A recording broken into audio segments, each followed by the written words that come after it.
Alhamdulillah, it's the last day of Ramadan. It's the Muslim Don Tone Trump, and right now I'm with the #1 media outlet in Philadelphia, Philly Fame TV. Hold on, man, we global, never local. So I'm gonna say the #1 media outlet in the world, Philly Fame TV. Y'all know these interviews be legendary classics. Tune in. Let's go. Philly Fame, Tone Trump. Cheer.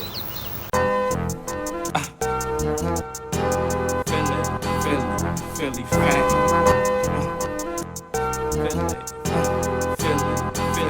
Philly Fame. Alright, man, we back once again. I mean, the last time we linked up, it was a minute ago, almost like a year ago. Was it really a year ago? Yeah, almost a year. Time fly. Yeah, time definitely Time flew, fly. bro.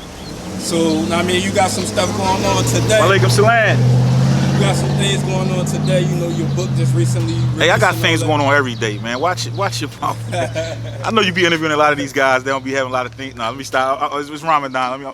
Hold on. Let me regroup, because you know when I see Show Tizzy camera, when I see Philly Fame TV, I get in super duper Tone Trump cocky mood. But it's the last day of Ramadan. You know, the Eid is in the morning, so I'm gonna humble myself a little bit. You see, I got that unique thobe on, custom fitted, the cuff link. So I'm gonna be a little more humble. So I'm gonna you go show, and this is gonna be another version of me. I'm gonna try. I got you. All right, so let's start it like this. From the last time to this time, just give people a brief rundown on some of the stuff you've been up to in the last year. Bro, dang, man, I'm trying to be humble, and then you ask me a question that make me feel like I got to splash. Pause. I'm gonna say this, bro. Before I even talk about what I did in the last year, this month alone, for the month of Ramadan, I took an initiative with my organization. My goal was to feed over 1,000 homeless people in Philadelphia. By the permission of Allah, we accomplished that and more. We also raised close to $1 million. We raised close to $1 million for the orphans in Yemen. Last time I checked, it was over 700K we raised that I partnered up with Muslims of the World and UMR. We provided groceries for families in need in Philadelphia for the whole month of Ramadan, right at 65th and Elmwood at the Masjid. We provided groceries, and as a Muslim, we're supposed to be very discreet and humble about our giving. So I'm answering this to inspire, not to brag, and it's definitely not like I just did all of this on my own. This was a group effort, a team effort, like I said. But when you talk about what I did for the last year, just what I did this last month alone is it's been a blessing, you know what I mean? The blessing in giving back is much bigger than the blessing in receiving, and that sounds like cliche, but it's true when you really participate in giving back. To even take a step further back, a few months ago before the pandemic started, since I talked to you, I've been blessed. I had a chance to go to Umrah, which is a spiritual journey. I went to Mecca and Medina, mashallah, by the permission of Allah. Not too many people as young as me or that look like me get a chance to really go and see that and inspire other brothers my age and that look like me, and brothers from the streets or brothers from rap, to know that they can do it. I also went to Africa. I went to Kenya, Africa with UMR and Muslims of the World, and in 3 days we raised over 400K for cataract surgeries for Africans in need. So when you ask that question, for the last year, for the last month of Ramadan, just being a black Muslim, being a leader, being a mogul, being extremely handsome, as y'all can see, I've been just trying to step up my game in every way. I've been trying to be a better father, a better artist, a better Muslim, a better man. And just briefly, I just told you, we raised over $1 million for charity. And one of the things when I sat down with UMR, which is a national organization that's raised over $100 million for people in need, mostly internationally. When I sat down with the COO, he came to Philadelphia from DC to meet with me. And the first thing I made sure I let him know is, as much as I love working in Africa, as much as I love helping my people in Yemen, because those are my family too, it's one ummah when you're a Muslim, I have to be able to do something for Philadelphia. So I made sure that UMR, allotted some of their money and their resources to help us feed Philadelphians in need. So I want to thank UMR and all their donors, because they sent me, money to make sure that we are able to feed people in Philadelphia, and to see the looks on those people's faces. Because what we're going through right now is not just the homeless that need help. Everybody needs help right now. So I was glad to be a part of that. And when you ask me, like I said, for the last year, it's been a lot going on, bro. It's just so much to remember, so much to digest, starting my own label, Muslim Don Family, incorporating the MDF, branding that movement. It's a lot, bro. Mashallah, I'm grateful. We're gonna get into some of it because I got a couple of questions for you about what you've been up I to. wrote a this book. last year. I co-wrote a book as you spoke about. Yeah, we're gonna get into that too. Let's get it. All right. Well, first, so you mentioned the corona. We in the middle of it now. It seemed like it's going towards the end because some states opening up. I don't know about that. Yeah, that's I think that's what they want us to believe. Yeah. So I don't know. We in the mix of it right now. We may be at the beginning of it and didn't know. Like that might have just been like the preseason. What we saw earlier. Now this might be like the regular season, then the playoffs, and then the Super Bowl. I don't know. I don't want to scare nobody, but be careful out there, y'all. Right. All right. So, how has, if any, the corona affected you? Like how, if at all? I mean, has it affected you as an independent business owner, entrepreneur, artist, etc.? To be honest with you, as you know, because you've been one of my day ones and seeing my movement and a colleague of mine as you was an artist and developing into being behind the camera as well. My movement has always been based off a line. I was always a guy who World Wide Web. I mean, people. I would like to say I'm probably one of the biggest trendsetters in Philadelphia rap with utilizing the internet on getting a buzz and getting fame as well as making money and networking. I don't feel like nobody before me did it to the level I did or after me, honestly. So I feel like I've been groundbreaking in that. So when you say how has it affected my business, I also believe I've sold more merch than anybody here. And my businesses wasn't affected too much, but personally, when I see people I love affected, that affects me too. So, we all know Fred the Godson passed away. That's a brother who I grinded with on the come up pause. When I was first going to New York, him and his team was one of the first people to embrace me.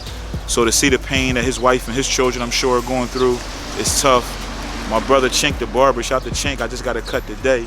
Chink lost a really close brother of his, so that affected me. So seeing people lose their lives, I don't want to get in front of this camera and be like, oh no, everything's great, Corona ain't bothered me. Because I've did other interviews and I kind of felt bad where I haven't been affected truly financially or personally too much by the pandemic, but so many others have. I don't think it'd be right to just get on here and stunt like everything is just all perfect. But I'm so grateful to my Lord that I've been blessed throughout the pandemic. Myself, my team, my company, and that's one of the reasons why we work so hard to give back, because we see the people in so much need. Also, I seen recently you was out Cali with Big U. Shout to Big U. Speak on a little bit on that. What you was doing out there, connection with him. To be perfectly honest with you, I was out in LA for some very big business that I can't talk about yet. But inshallah, the next time I'm gonna talk to you about it off camera, you family. But the next time we get together, maybe I could give you the exclusive on why I was in California during a pandemic. That's a big deal to even fly out, and my family was super worried. But I literally went out there for a day and a half. And great opportunity was bestowed upon me, mashallah, and I can't talk about it yet, but inshallah I'll be announcing it real soon. It'll be all over everywhere real soon, but it's a big look for me, a big look for my family, a big look for the city, you know what I'm saying, and I'm excited. As far as Big U, shout to Big U, shout to every, if you look at those pictures, I went before I flew out the next day, because I came in, I was like, I was leaving the day I met Big U and met up with Big U and the brothers over at the memorial for Nipsey. Nipsey is somebody that we all were affected by him passing away. Me personally, I had a personal relationship with Nipsey Hussle. You know what I mean? One of the things that I was saddened by is the last time I was with Nip, when he was in Philly, he invited me to dinner with him. But Raekwon had a show in Ardmore that night, and I was talking to Raekwon and his brother Don P. So I was like, after I chilled with Nip for a little bit, got some footage, got some flicks, chopped it up. I told him how much I loved the album. We talked about things I had going on. So when he invited me for dinner, I was like, yo, I gotta go bounce to this Ray show. I'm gonna go out, network. He like, do what you do. And I always wish, man, and as a Muslim, we know that everything is the cutter, everything is from Allah. But I do be wishing, that I could have went, to that dinner with him and picked his brain more. But like, we never know. I never thought that was gonna be the last time I saw Nipsey Hussle. Death is promised to us all, so I just want to send my love and prayers in regard to the Nipsey Hussle, the GOAT, the legend, and his family. And shout out to Big U, man. Them brothers rode the red carpet, or maybe I should say the blue carpet, when I'm over there in Crenshaw. Shout out to my brother Jay Stone too. I ain't get a chance to link with him, but that's all money in. Shout to him. The marathon definitely continues. Shout to the Imam. Shout to Omar Regan. Shout to my brother Kumazi, Little Kumazi. Shout to General Kumazi. When you look in that picture that I got in front of that Nipsey mural, man, those are all kings. You recognize Big U as you should. Big U is my brother as well, my brother in faith and one of the big homies. But all of those brothers, I mean, for y'all watching, look up who General Kumazi is, and you see him in that picture with me. You know, for me to be in a picture with, you know, General Kumazi, Big U, you know, the Imam and brother Omar, these are all king, and young Kumazi, these are all kings.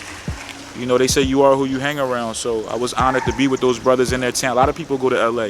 A lot of people go over to the Nipsey mural. They don't get to stand with those brothers, so I was honored and grateful. And like I said, next interview I'll be talking about, we gonna show this footage and be like, remember when I couldn't talk about what I was in LA for? And we'll get to it, mashallah. All right. Miracle on Market Street. Project you dropped, you know, since the last interview. You had the commercial on BET, narrated by Ice-T. Talk about it.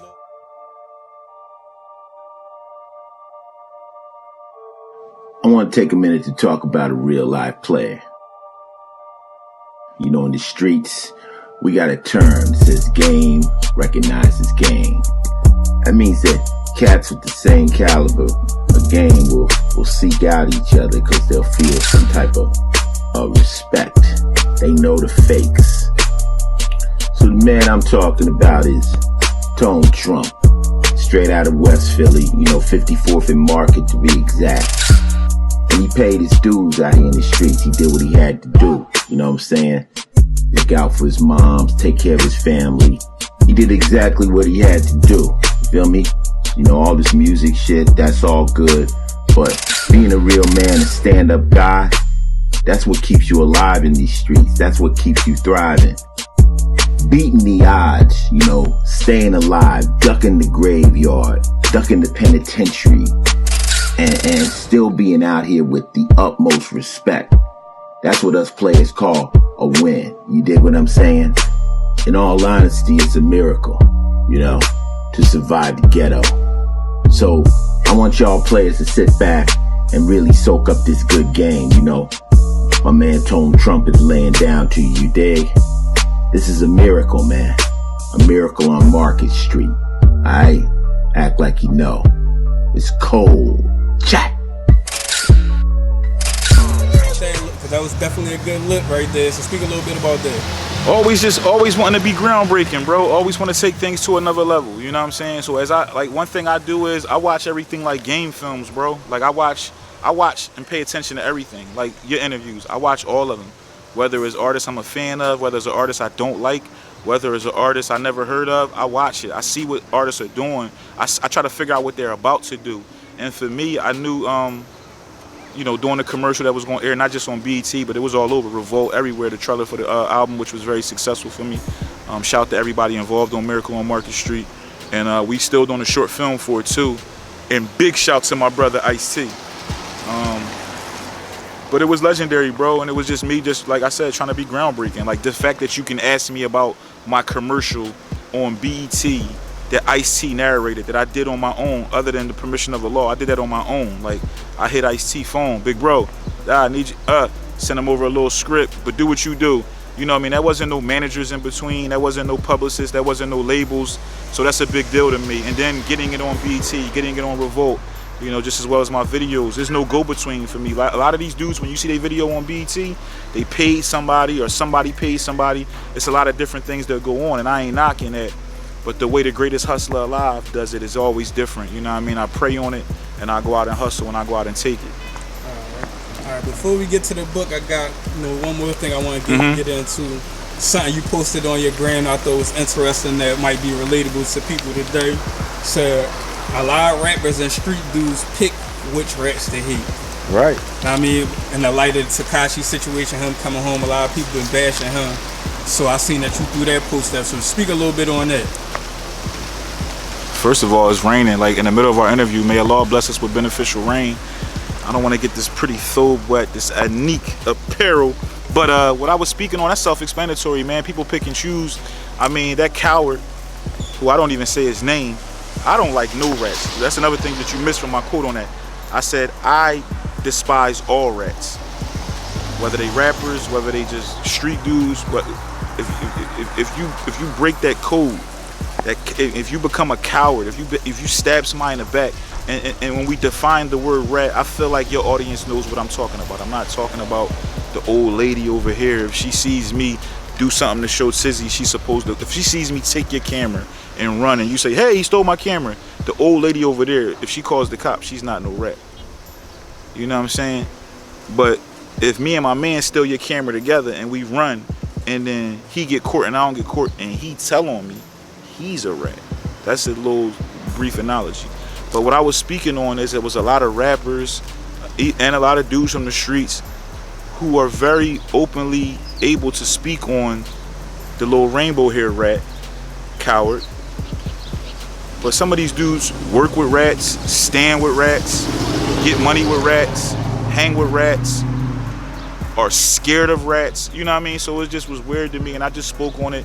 And that actual post got a lot of likes and a lot of love, so people definitely felt me on that too.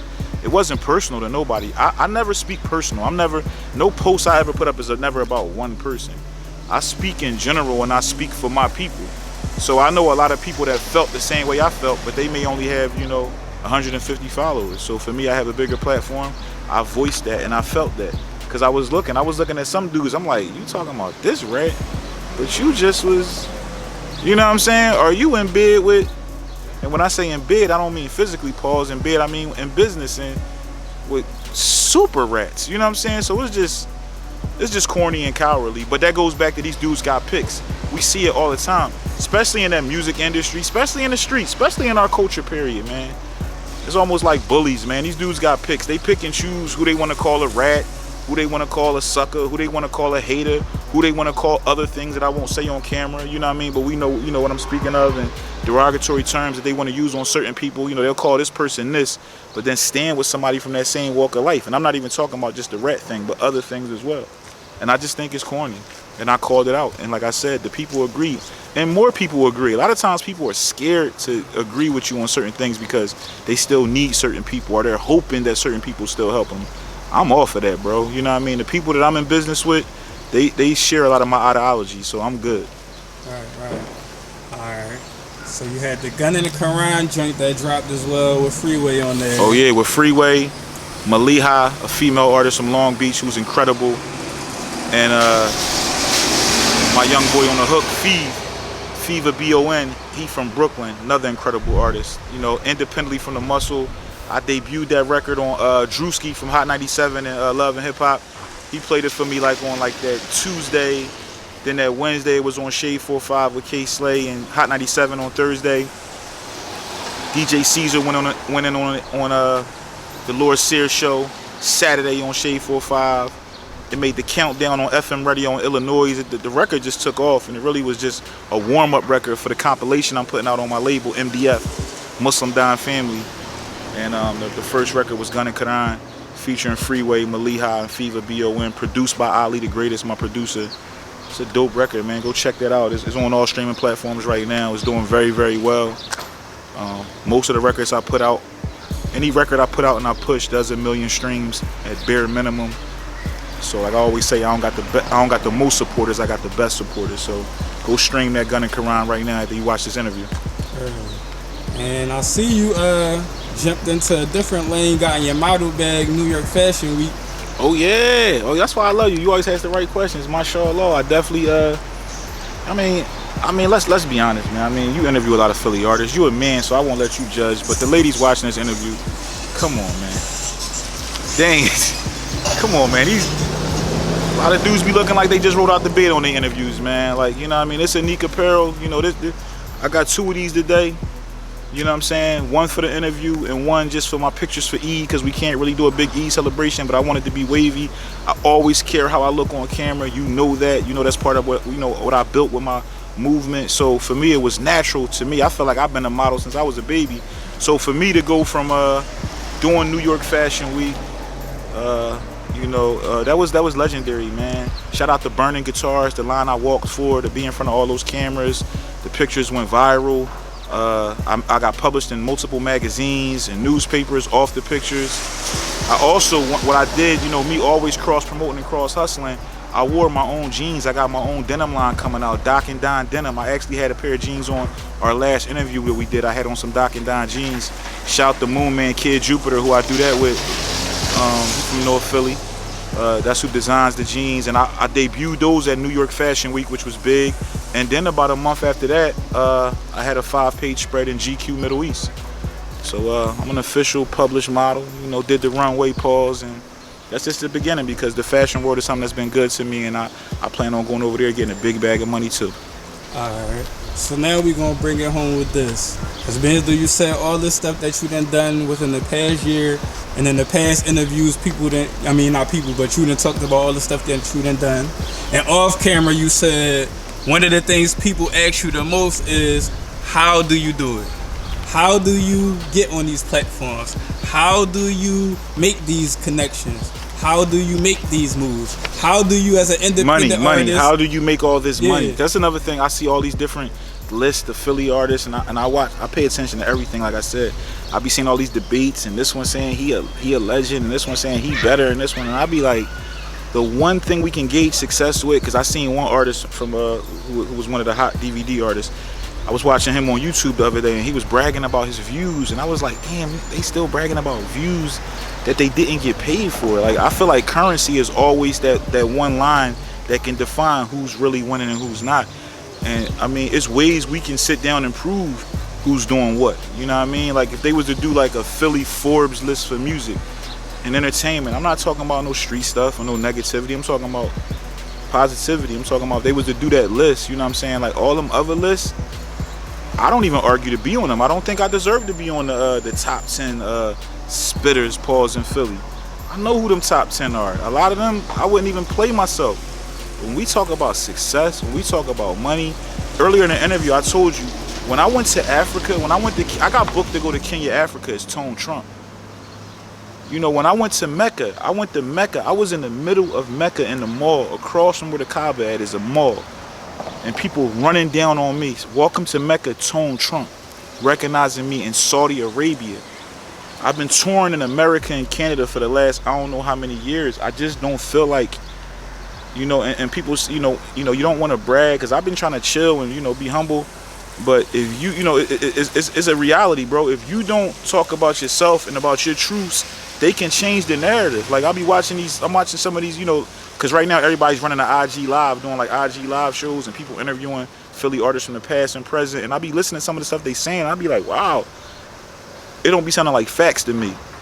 But if you say it enough, it becomes facts. I've had it happen in my career with other things, good things and bad things. People have spread rumors about me that were good, that weren't true, and I let them go. And it's people that said things about me that were negative that weren't true, and I let them go. Now what I'm doing as a boss, as a mogul, I'm controlling my narrative. I'm not going to let nobody change my narrative. I have children of age, you know, that can look up on the internet and see these things. I want them to see great things about their father. I want my fans. I got a lot of new fans. I have fans that are brand new Tone Trump fans that don't know nothing about me doing not one Philly DVD or being on Philly radio, or they don't know or care about any of that stuff. I got fans, you know, when I sell merch, I know where I mail my merch to. When I'm mailing merch to war-torn countries, like right now, if people knew what was going on in some of these countries and people still taking their hard-earned money. My book, for example, this is another language right here. So for instance, currency differs in different places. So my book being $30 US currency, you understand that? For those listening, my fans in Australia, their dollar is very low. So my fans in Australia are paying a little more than $50 a book for my book. I would only know that if I'm making money in Australia. You know what I'm saying? Like, so it's just a different level. So when you say people want to run up on me and ask me, I feel like that's because they see success. And even the other artists, most of Philly artists, they got a lot of pride, and I get it because I've been there too. I see these dudes and it's all love. My DMs is all love. I've tried to give game to numerous artists that y'all all watching this know of, and some of them watching this, they will never admit it on no interview. They will never admit it on no platform. They get on these platforms, they'll say the same 2 or 3 Philly artist names. You know me, bro. You did numerous interviews with me. I always try to shout out people that I feel like people don't say. Sometimes I may say people that other people say too, because you can't deny greatness. But I always try to, you know, show love. I've shown love on your platform to people that at times where it wasn't popular to show them people love, where everybody, the whole city might have been against them or down on them, and I'm still like, yo, I love dude. I've done it, and I'm always going to do it. But I'd be remiss not to promote Big Halal Steppers. 7 principles to living a blessed and bossed up life. I can't give you too much. You gotta hit the link in my bio. You know what I mean? You can go to bighalalsteppers.com, but you can go to the link in my bio. Big Halal Steppers is a phrase that I invented. I wrote this book with my brother, the beloved Yusuf Chroma, an aspiring scholar and an imam, young brother that's sharp from Philadelphia. This book is for all people. If you aspire, like I told somebody last night, I said, somebody who right now is down and out is going to read this book, and it's going to be the catalyst for them being a millionaire by the permission of Allah. I put that in the air. I put that in the air, not to be braggadocious, but to be confident. Like, somebody's going to read it. Somebody is going to thank me at their speech, at their graduation. Not just money. Somebody's going to read this and get back in school. Somebody's going to read this and maybe drop out of school and start a business. Somebody's going to read this. It's just going to be so many different things, and that's my goal for it. This will be the first of many books, and I'm excited about it. I'm an author now. So earlier you said, you know, you added motto into your resume. I'm an author now. I don't know many artists that was on Bananas DVD and We Run the Streets DVD and Headshot DVD like myself. I was on all of those great DVDs, as well as, of course, I never could forget my brothers in New York like Terrell Blair and DJ Deep Freeze, Sub-Zero. You know, when Philly DVDs was blackballing me. When y'all chilled out, Philly DVDs wouldn't even film me because of issues I had with dudes. But that's old. But I don't know too many people from that DVD era that I was a part of as well that can do an interview with you in 2020 and say in 2020 I was in GQ. In 2020 I did New York Fashion Week. In 2020 my commercial was on BET. In 2020 still getting millions of streams. In 2020 working with Ice-T, working with CeeLo Green. In 2020 and was doing my thing in 2009 and 2010 and making money and winning in. I was in the Philadelphia Daily News. I was on the cover of the Philadelphia Weekly's music issue over 10 years ago, and I'm in GQ magazine now. No publicist, no manager, no rapper friends, no dick eating, no hanging with rats, no hating on nobody. You know what I mean? So you gotta let the record show, man. Not many people you can interview that have had a milliseed of success can say, I never had no manager. Not many. Most of them dudes that had multiple managers, I know a lot of these managers. I know a lot of these bosses. I've always broken bread with the bosses and the managers and the big dogs, as well as the artists. But get this book, man. I want to see people get this book. I want to see people support this book, inshallah. It's a great book, and like I said, man, Big Halal Steppers, 7 steps to living a blessed and bossed up life. Things that I incorporated in my life, honestly, that help change my life, to help change my way of living, to help change my health, to help upgrade my income. Not just making more money, but making halal money, permissible money, good money, investment money, money that you can see grow. Because blood money don't got no love and no life to it. You know what I'm saying? It's easy to put up stacks of that street money. We done all been corny and did it, including me. That ain't got no good ending to that, yo. How many stories y'all need to see? You know what I'm saying? You talk to any of the legends, and I pray Allah blesses all of these brothers that get back home, but it's a numerous of Philadelphia street legends that's right now in prison that would do anything to be out here and be able to smell this air and see these sisters and eat this food that we eating for iftar and not be in that place, man. Free all my brothers. Of course, Kill King. Free all my brothers, man. Free Rollo. Free Sheik Ali. Free them all. But, yeah, man, get that book, man. I feel like this book is going to be a life changer and a game changer for some. And I made sure the book wasn't super long, and, you know, because I wanted to make it somewhere. We living in the internet age. We living in a, you know, and we also have the ebook, so you can, you know, hit that link, and, you know, we email you over everything like that if you want to be somebody that want to read it through your phone and so forth. But the book is around, man. I'm excited and proud to be an author. It made my mother extremely proud. Paradise rests at the feet of your mother, so making your mother proud is vital. I dedicated this, my first book, to my mother, so her reading that first page to herself, mashallah, it's a beautiful thing, man. And showing the growth, you know, people that watch me on World Star, when I was on World Star every day in 2009, 2010, Nobody saw me on World Star in 2009, 2010 and said that boy gonna still be around 15 years later, writing books, doing national magazines, touring, internationally, raising over $1 million, feeding thousands of Philadelphians. Nobody predicted that for me when I was beefing and dissing people and doing all of that corny shit I was doing back then. Corny shit, you know, you grow. And now I'm globally known, globally respected, globally loved, globally earning, globally eating, and I'm proud of it. All right, one more before I let you get up out of here. Yes, sir. You're a good person to answer this because I know a lot of people probably might be curious about this that know you because you're a recognizable person. Now, I mean, anywhere you go, your face been on a lot of big platforms, whereas though people may know you from one thing or another. Absolutely. So, do you ever like feel like I want to turn this off and not be Tone Trump? Like, what's the downside?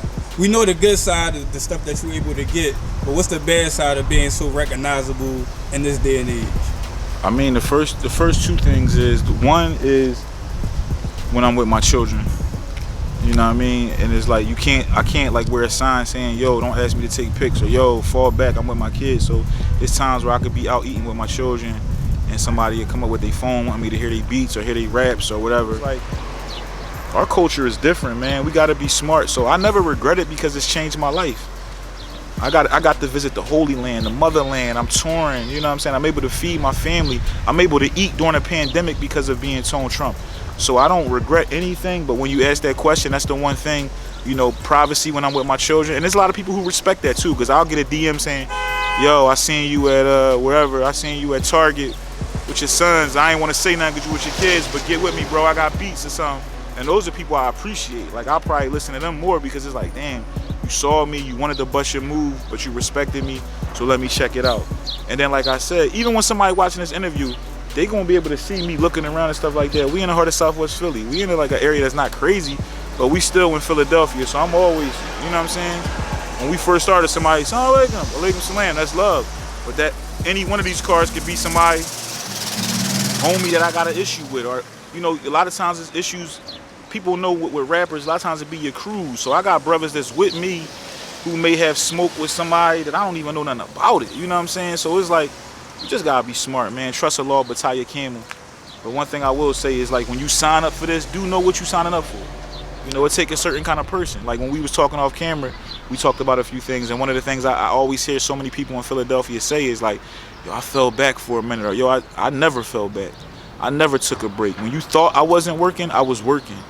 You know what I'm saying? I just always transitioned. Like, I knew when people was about to stop going to World Star every day like they was. So I was transitioning. You know, I knew when people was about to start going to World Star 50 million people a day. You know what I'm saying? So it's like now, like right now, I'm studying what the next thing is. You know what I'm saying? People say, oh, it's TikTok. I say, if you know the answer to it, then that ain't the next thing. Because we never know the answer to the next thing. When everybody was on Twitter, nobody was like, yo, Instagram is next. Nobody. By the time everybody was saying it, Instagram was already there. But right now, it's a social site that we don't know of, that's right now probably in China somewhere being developed. I hope it's in the Middle East so some Muslims get some money. But they're working on developing something right now that's going to be the new next thing. That's my goal. I want to be in that meeting, inshallah. All right, man. Yo, go get that book. Yeah, hey, let me close out. Plug everything before we get about Go get that book right now, man. Big Halal Steppers, 7 principles to living a blessed and bossed up life. Shout out to my brother Yusuf, man. May Allah make this successful. It's a beautiful book. I definitely look forward to y'all supporting it, man. And you know, my website, 247trump.com. All my social media, Tone Trump. No hashtags, no no underscores. Everything is my name, Tone Trump. Twitter, Instagram, Facebook. All 3 of them got a blue check, verified, certified, so you know it's the Don. More merch. I'm relaunching the merch on a whole nother level very soon, inshallah. More films coming. I started the label. My label will be the first operating label that's fully, wa alaikum salam, all Muslims. The whole label, from the chefs to the drivers to security to the artists to the producers to the engineers. Muslim Don family, MDF, never been done before. I'm excited about that. So all the young Muslim artists want to come up on the grind. Let's meet. Let's see if we can get some money together, inshallah. And other than that, man, support Philly Fame, support Tone Trump. Support everything we got going on, man. Free Kill King, free Kill King, free Abdul Hakim, free Abdul Hakim, free Kill King. I'm out of here, man. That was a beautiful interview as always. Another classic. Let's swing. You see a big halal stepper is not only in the way that you eat, but the way that you carry yourself, the way that you treat your family, the way that you make money, the way that you travel. Everything you do got to be big, it got to be halal, and you got to step. So, alhamdulillah, it's always been a part of our tradition. Allah says, the Prophet says that Inna Allah jamil wa yuhibbu jamal. That Allah is beautiful, He loves to see beauty. That Allah is pure and He only accepts purity. So in this beautiful month of Ramadan, we're dropping this book to teach you how to be a big halal stepper, how to live a bossed up life. Because Allah says, La tansa nusibuka min ad-dunya. Think about your akhirah, think about the afterlife, but don't forget your share of this dunya. So we're trying to get the best of this, the best of both worlds in the next. Allahumma ameen. Right now we in the heart of West Philly, and not just my neighborhood, but every neighborhood. I want to help these brothers that's in the grind, the brothers that got 1 foot in, 1 foot out.